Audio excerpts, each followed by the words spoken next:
LCN news కు స్వాగతం. మెరుగైన సమాచారంతో మళ్ళీ మీ ముందుకు. నా పేరు మానస.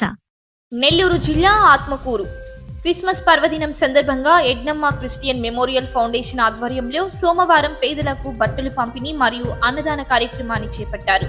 ఈ సందర్భంగా ఎడ్నమ్మ ఫౌండేషన్ చైర్మన్ పరిసిపోగు ఎడ్వర్డ్ మాట్లాడుతూ, తమ సంస్థ గత 15 సంవత్సరముల నుండి రాష్ట్ర వ్యాప్తంగా పలు సేవా కార్యక్రమాలు నిర్వహిస్తున్నామని, అందులో భాగంగా నిరాశ్రయులైన వారికి జీవన ఉపాధి, అభాగ్యులకు తోడుగా రోగులకు వైద్యపరమైన సేవలు, స్తోమత లేని విద్యార్థులకు ఆర్థికంగా ఆదుకుంటూ ముందుకెళ్తుందని, రాష్ట్రానికి పరిమితమైన సేవలను ఈ సంవత్సరం తెలంగాణ, తమిళనాడు రాష్ట్రాలకు విస్తరింపచేశామని, భవిష్యత్తులో ఎడ్నమ్మ మెమోరియల్ క్రిస్టియన్ ఫౌండేషన్ సేవలు దేశవ్యాప్తంగా నిర్వహించనున్నట్లు తెలిపారు.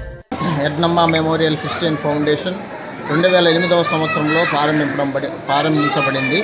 మరి మనవాళ్ళు మనవరాళ్ళు సౌజన్యంతో మరి ఈ ట్రస్ట్ 2008 నుంచి అనేక సేవా కార్యక్రమాలు చేస్తూ ఉన్నది. మరి ఈ సంవత్సరం క్రిస్మస్ పండుగను పురస్కరించుకొని మరి అనేక ప్రాంతాల్లో మన రాష్ట్రంలోనూ, మరి తెలంగాణలోనూ, మరియు తమిళనాడులో అనేక మంది పేదలకు దుప్పట్లు పంపిణీ చేస్తూ ఉన్నాము. ఈరోజు క్రిస్మస్ దినాన్ని పురస్కరించుకొని 5 మంది పేదలకు మరి దుప్పట్లు పంపిణీ కార్యక్రమం చేపట్టడం జరిగింది. అనేక మంది పేదలకు ఎడ్నమ్మ మెమోరియల్ క్రిస్టియన్ ఫౌండేషన్ సహాయం చేయాలనే ఉద్దేశంతో ముందుకు తీసుకువెళుతూ ఉన్నాము.